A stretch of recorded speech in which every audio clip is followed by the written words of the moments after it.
उसके लिए ये ज्यादा यूज किया जाता है। आरजी एंड जीएल अलग अलग यूजेस होने की वजह से अलग अलग कैप्सूल रखे गए, लेकिन जनरली दोनों को मिला के इकट्ठा ही खाया जाता है। चल नहीं होता रहने तो मैं मार्कर यूज कर लेता हूं।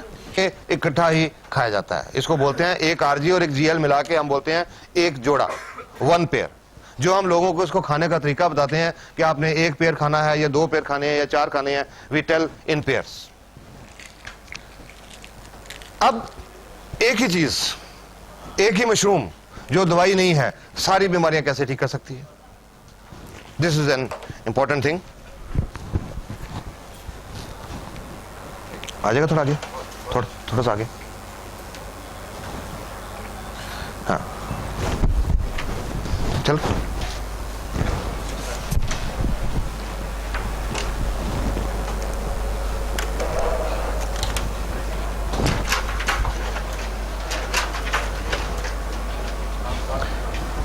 It works at the cell level, जो तो मैंने आपको बताया, ganoderma works at the cell level.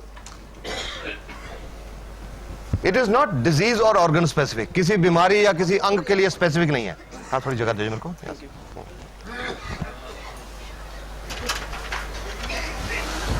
अब क्या काम करती है और कैसे काम करती है? How does ganoderma work?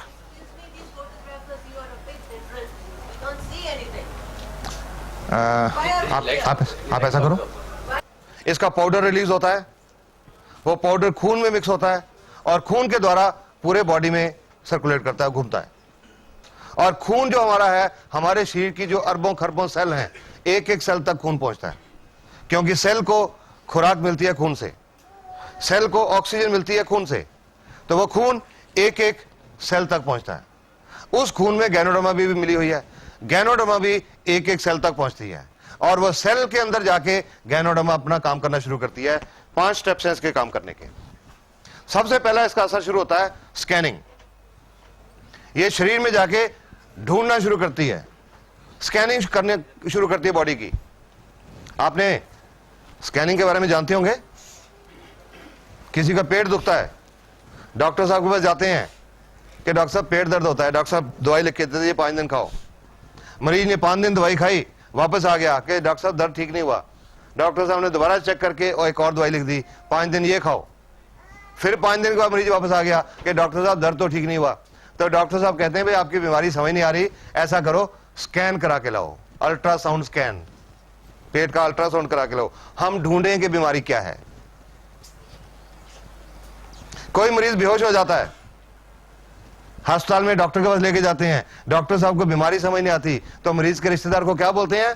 Scan, CT scan, दिमाग का स्कैन करा के लाओ, हम ढूंढें बीमारी क्या है। स्कैन का मतलब ढूंढना।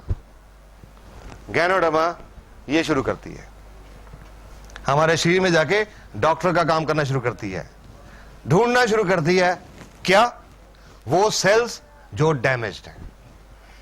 क्यों डैमेज्ड हैं? उनके अंदर हम जो टॉक्सिन खा पी रहे हैं वो जमा हो गए और उसकी वजह से उनका जो बिजली और रासायनिक क्रिया डिस्टर्ब होगी। उन सेल्स को गैनोडर्मा ढूंढना शुरू करती है। 1 दिन से लेकर 30 दिन तक इसका रेंज है काम करने का, स्कैनिंग का। ज्यादा सेल्स खराब होंगी, ज्यादा दिन लगेंगे, कम सेल डैमेज होगी, जल्दी स्कैनिंग हो जाएगी। 1 दिन से लेकर 30 दिन तक। आप 2 दिन लगे या 4 दिन लगे या 10 या 15 या 20, गैनोडर्मा ने ढूंढ लिया ये सेल खराब है, ये खराब है, ये खराब है, ये खराब है, ये खराब है, ये खराब है। गैनोडर्मा ने सारी सेल ढूंढ ली, आइडेंटिफाई कर ली। अब गैनोडर्मा को नहीं पता कि वो सेल लिवर की है या फेफड़े की है या दिल की है या गुर्दे की है या दिमाग की है या चमड़ी की है या आंख की या नाक की, किस ऑर्गन की सेल है ये गैनोडर्मा को नहीं पता।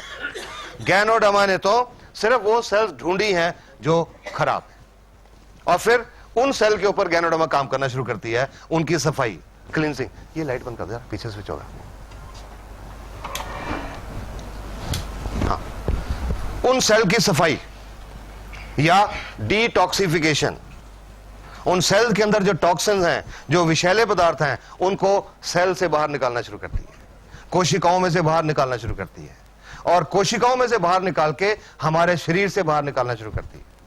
शरीर से बाहर कैसे निकालती है? जो प्राकृतिक रास्ते हैं निकलने के, पेशाब के रास्ते या पसीने के रास्ते या बलगम के रास्ते या नाक के नजले के रास्ते या आंख में आंसुओं के रास्ते या उल्टी के रास्ते या दस्त के रास्ते या कोई चमड़ी पे फोड़े फुंसी होने के रास्ते, जो नेचुरल रास्ते हैं, उन रास्तों से ये टॉक्सिन शरीर से बाहर निकलना शुरू करते हैं।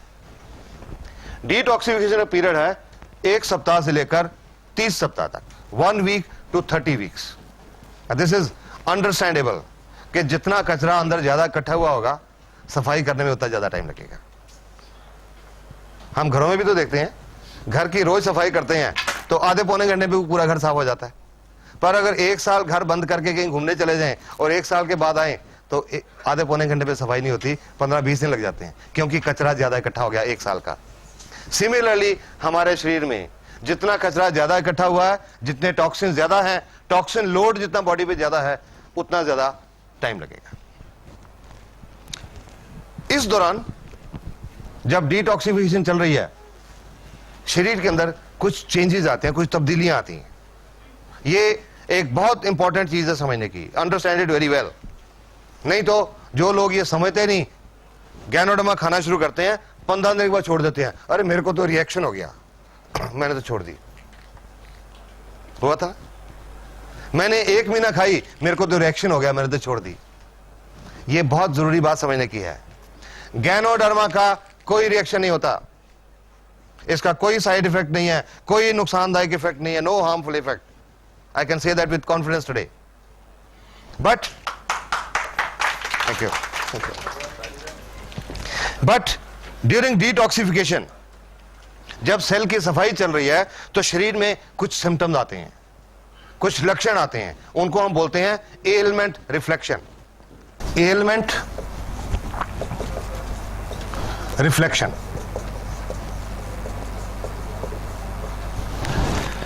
जो शरीर के अंदर बीमारी है, जो एलिमेंट है, वो किसी रूप में बाहर आती है, किसी रूप में रिफ्लेक्ट करती है। एलिमेंट रिफ्लेक्शन, कुछ उदाहरण बताता हूं आपको।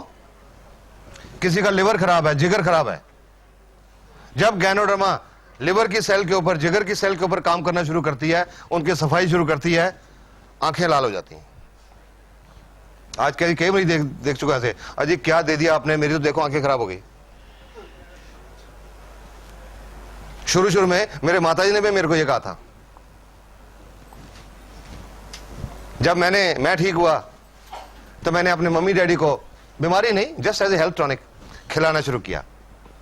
वो खिलाने के लगभग 20-22 दिन के बाद एक दिन मेरे माताजी ने सुबह मेरे को उठा दिया 6 बजे, ये देख मेरे को क्या दे दिया, तेरी दवाई ने आंखें खराब कर दी, रिएक्शन कर दिया, तेरी दवाई ने क्या दे दिया मेरे को आंखों के डॉक्टर के पास लेके चला। आज देखा मैंने, आंखें बहुत लाल थी, दे वर फायरी रेड, बहुत लाल थी। अब आंखें लाल क्यों है मुझे पता था, गैनोडर्मा के बाद आंखें लाल क्यों होती हैं, something wrong with the liver. फिर मैंने अपनी माताजी की पुरानी हिस्ट्री सोची सारी, 30-32 साल की। 30-32 साल से मेरे माताजी को पेट में थोड़ा दर्द रहता था और कॉन्स्टिपेशन, कब्ज रहती थी। बड़े अल्ट्रासाउंड, बड़े एक्सरे, बड़ी दवाइयां, बड़े मेडिकल स्पेशलिस्ट, ये प्रॉब्लम हल नहीं हुई। तो मैंने माताजी को कहा कि डॉक्टर्स आपकी बीमारी नहीं पहचान सके, आज गैनोडर्मा ने पहचान ली। Your liver is not working. कोई आंखों के डॉक्टर के पास नहीं जाना, कोई दवाई नहीं डालनी, सिर्फ पानी पियो ज्यादा, ताकि डिटॉक्सिफिकेशन जल्दी हो जाए। चुप करके बैठ गए और उसके 10-12 दिन के बाद उनकी आंखों की लाली हट गई और उसके बाद जब तक वो रहे, उनको कॉन्स्टिपेशन, पेट की प्रॉब्लम नहीं रही। This is how ganoderma works.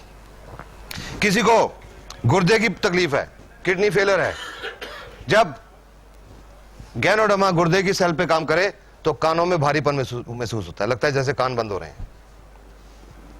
किसी को अधरंग, पैरालिसिस या लकवा है, जब गैनोडर्मा नाड़ियों की सेल के ऊपर, नर्व सेल के ऊपर काम करे तो वो लक्के वाली जगह पे दर्द होनी शुरू हो जाती है।